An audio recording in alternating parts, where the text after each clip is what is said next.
যেখানে আমার থাকা বা না থাকায় কোনো মূল্য নেই, সেখানে আমার না থাকাই ভালো।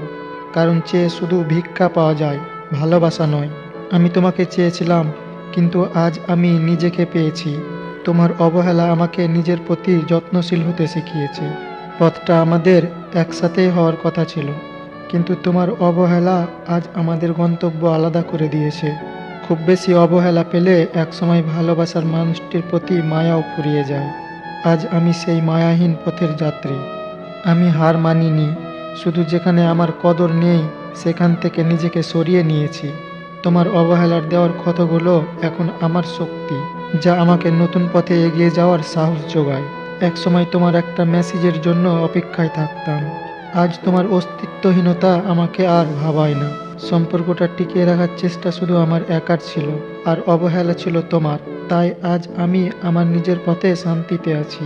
সবচেয়ে বেশি কষ্ট তখনই হয় যখন জানি তুমি আমার হবে না, তবুও মনটা শুধু তোমাকেই চায়।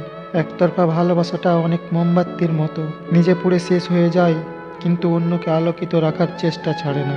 আমি তোমার গল্পের সেই অপ্রয়োজনীয় চরিত্র, যে পুরোটা গল্প জুড়ে তোমাকে ভালোবেসে গেল, কিন্তু শেষে কোনো নাম পেল না।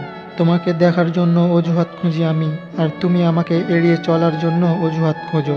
ভালোবাসাটা যখন একতরফা হয়, তখন অভিমানগুলো করার কোনো অধিকার থাকে না।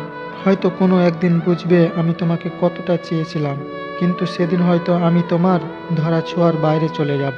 আমার নীরবতাগুলো তোমার কাছে অর্থহীন হতে পারে, কিন্তু সেই নীরবতার আড়ালে লুকিয়ে থাকে আমার গভীর ভালোবাসা। তোমার অবহেলা আমাকে শিখিয়েছে, কাউকে নিজের চেয়ে বেশি ভালোবাসলে কেবল শূন্যতা আর কষ্ট আর অবহেলা উপহার পাওয়া যায়। আমি সেই অপূর্ণ স্বপ্ন যা তুমি কোনোদিন পূরণ করতে চাওনি।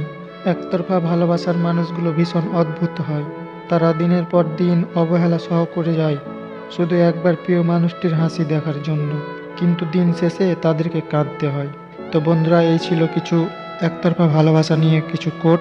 তো ভিডিওটি কেমন লাগলো কমেন্ট করে জানাও, আর আমাদেরকে সাপোর্ট করো আরও এরকম ভালো ভালো ভিডিও পাওয়ার জন্য। Thanks for watching.